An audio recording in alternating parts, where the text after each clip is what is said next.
Sort of claustrophobic, just a little bit.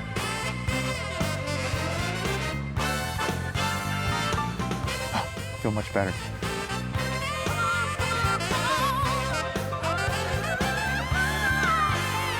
Forward right, back left. Hi, I'm Dennis Gage, and welcome to My Classic Car. Well, this week we're in Afton, Oklahoma at Darryl Starbird's Rod and Custom Hall of Fame. This is an unbelievable aggregation of some of the craziest cars on the planet, and Darryl Starbird, aka the Bubbletop King, is responsible for quite a few of them. I'm telling you, there are some wild rides here. So just sit back and let me take you on a custom trip.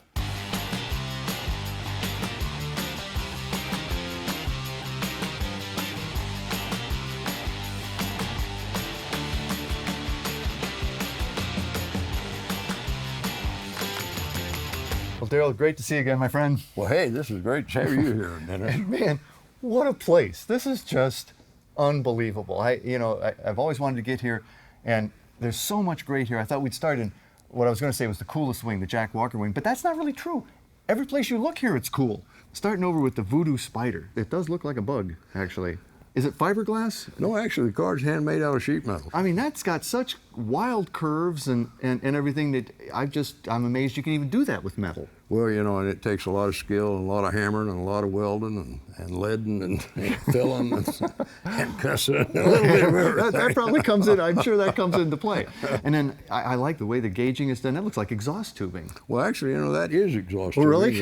The housing for the gauges. And the old school telephone handset in there. I mean, that just a very modernistic everything else. Except that. Well, and at the time, that was still pretty cool. Oh, yeah, exactly. A phone in the car. But one of the true classics in customization is Little Coffin. It's legendary. I mean, that model sold, almost 1 million models around the world, was re-released and, has sold 5 million Hot Wheels. Oh, cow. Man, a DeSoto Hemi, 6 carbs, very cool interior. And again, one of the trademarks of you guys is it's all metal, right? Exactly, all handmade. Well, not all handmade, but altered from 32 Ford sheet metal, actually. The fenders and everything are originally Ford parts. Of course, the nose and a lot of the pieces are handmade, tops handmade, sure. Of course. But I mean, what an iconic car. And then moving around the 40 Merc there, which is, that is down low. That is a beautiful car. That is, and it's got such a beautiful profile. Oh, as we stand here and look at it, yeah. It just blows my mind to look at the car. Every piece on the body has been altered. Of course, the top chopped, and you'll notice a nice fastback effect he got when he did chop the top.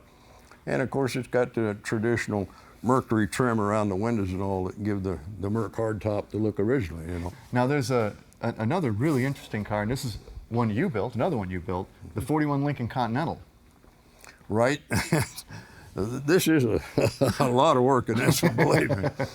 I put it on a new 2000 town car Lincoln platform. So all the mechanics and the electronics and all are 2000 Lincoln town car, air ride and all that. The interior dash and all the convenience of the modern car is in the car.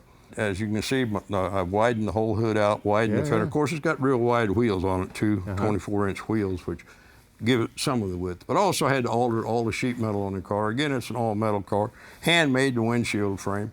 It has a top that lifts off and on a metal top. So. Well, that brings us to this baby here, the Vampyre, another insane car. It's all sheet metal again, built on an S-10 pickup frame, actually, and it's got the 350 Chevy engine in it.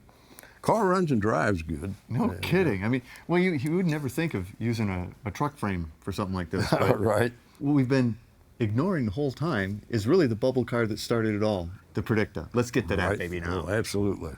Okay, Darryl, the Predicta. Again, this is what started your Bubbletop career, didn't it? Yes, it did. And you want to keep in perspective that this was in 1959 I started building this car. So what did this start life as? Actually, this started as a 56 Thunderbird. Wow. I needed a small frame car to start with and a smaller car, and of course it was 56 Thunderbird was ideal wheelbase wise and size wise. Did you sketch this out and here's my vision, or do you kind of make it up as you go along? This particular car, I never was really an illustrator or a true artist as far as paper illustrations go. So this car was pretty much laid out as full size in different sheet metal pieces, using conduit to form the different shapes. And your fit on your cars is really good. And you know, I mean, that's got to be tough to do. Yes, and I think that's what separates the professional from the amateur, is making everything work right, fit right, not only gap-wise, but design-wise. The way the thing all flows together and all the different design factors actually flow together and have a purpose. Well, it's you know, very futuristic. You've got it set up. There's no steering wheel. Right. And there's pedals on either side. You can drive it from either side. Yeah, it's a mind blower when you go down the street left-handed, and they look and see, gee, there's no steering wheel, and then they realize there's nobody over there driving it anyway. How in the world is he sitting over here? I mean, you know. So it was a fun thing as well as being an innovative. So how does it piece of steer? work. You actually push the lever here forward to the right to turn the wheel to the right, back to the left. Now the TV, I mean, was that like was that your rear view mirror? Was that your backup? Or? Well, we didn't have that technology. You weren't thinking that way back then. So Right. it's a TV. Right, it's a television, and of course nobody had a television in cars in them days, so I actually put a television in it just for the sake of the novelty of a television. So you change the channel, just click, click, click, like it. Just like a normal television. Old Admiral TV, right? Right. But of course, the thing that makes this the car that it is the bubble. But it's a big, big bubble, and you were doing this yourself. Right, and you know, in 1959, I had the vision of a bubble top, but I had no knowledge on how to build a bubble top. Fortunately, I ran onto a guy that had worked at Bell Helicopter down in Fort Worth in them days, and he gave me the idea of the technology, how to do a bubble, and to free blow it to give it perfect optics like the car has. So you don't, it's not in a mold per se, you don't push it into shape, you blow it into shape? Right, and it blows itself just like a balloon. It actually touches nothing but your restrictors, in the shape of your opening on the bottom determines the shape of the bubble. I mean, it's so crazy looking. You know, and it flows from the front to the back. This is actually a T-bird hood, one of the few pieces I use. Of course, I had to take the scoop out of it. Yeah, you did, right. Now, a lot of show cars don't even have engines. This one not only has an engine, but has a pretty cool engine. Let's go look at it. Certainly. Open that baby up. Yeah, Dennis. Got to take a look at the engine. Whoa, jeez, that's a heavy hood there. You got some lead in that or something? Well, it's got a little lead in it, lead in maybe. there. This is great. A firepower Hemi, 392 Hemi. A big old Hemi. Well, Darryl, I mean, all around, this really is a spectacular car. The Predicta was the perfect name for it because it predicted you were going to be the Bubbletop King. Well, it certainly has helped my career. It got me started. Let's go look at a few more of the wild rides that are in this place. It's a good idea. All right, here we go. Darryl, this is one wild room here. Right, exactly. I saw this baby on your website. I just love this. This is a crazy car. What do you call this? This is actually called a spaced out. I would agree with that.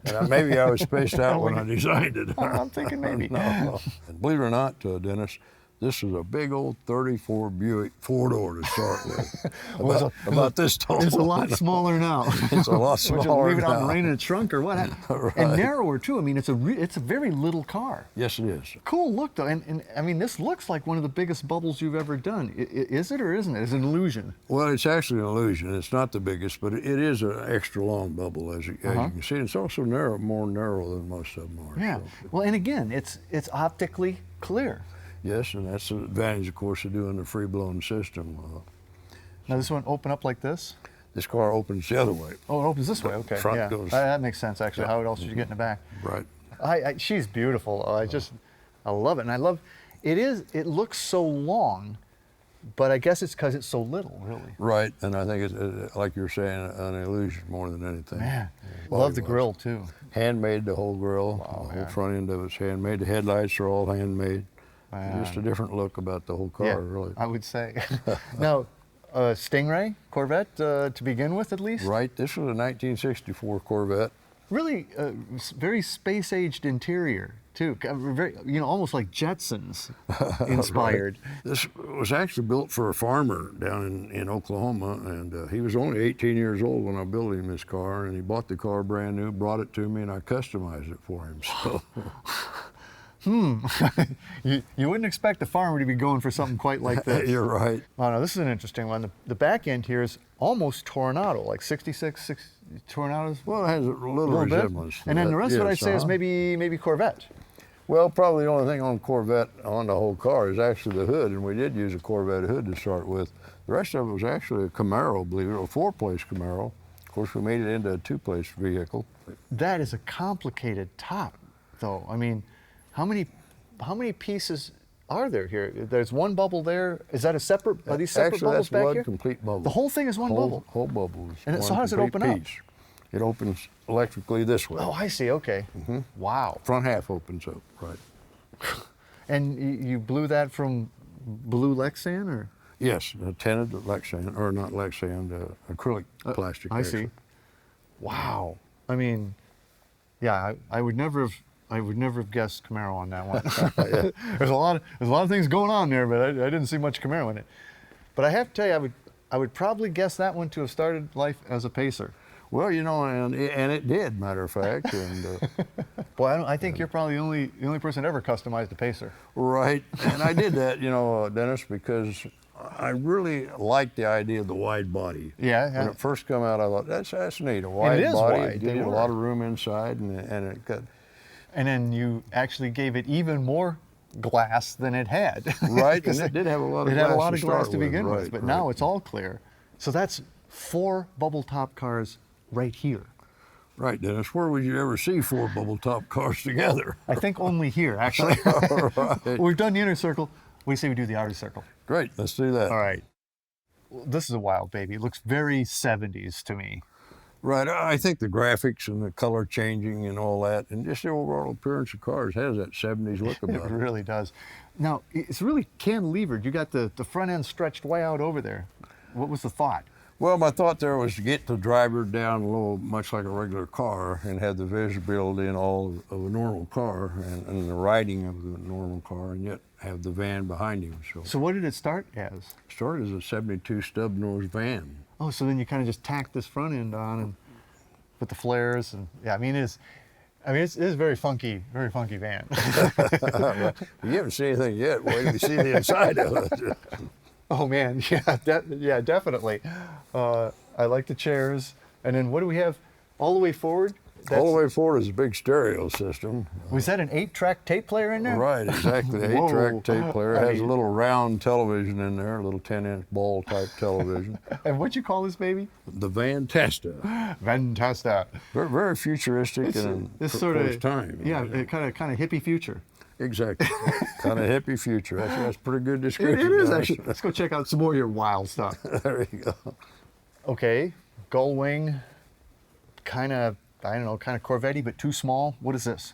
Actually, this started out as a 280Z Datsun, believe it or not. Oh, well, if I look at the dash, I can see that. You still got Right. the dash layout of a Z car. You know, I wanted to get the Coke-bottle aerodynamic look about this car, and of course, as you can see, it definitely has that. Yeah. And with the Gullwing doors, of course, to give it that extra touch.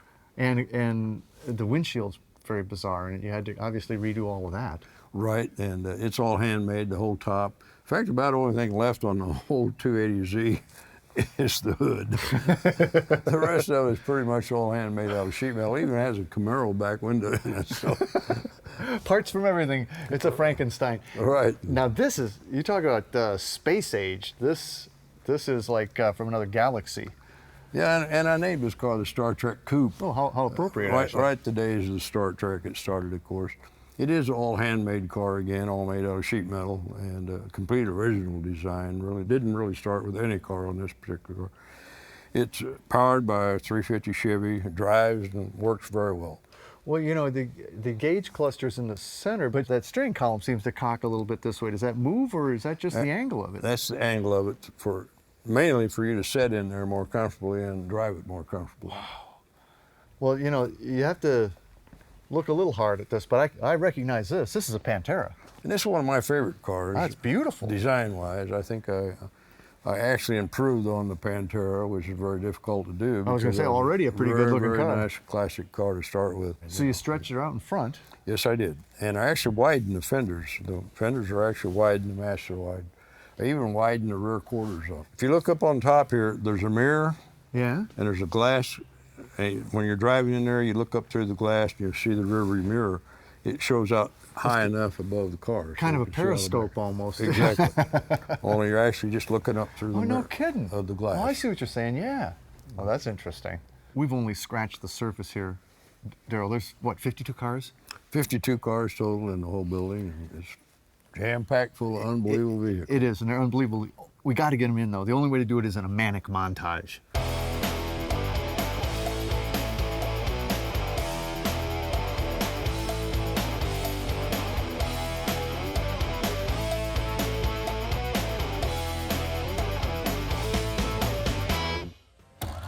So until our next meeting, remember, honor the timeless classics. I'm Dennis Gage. Happy motoring. Hey.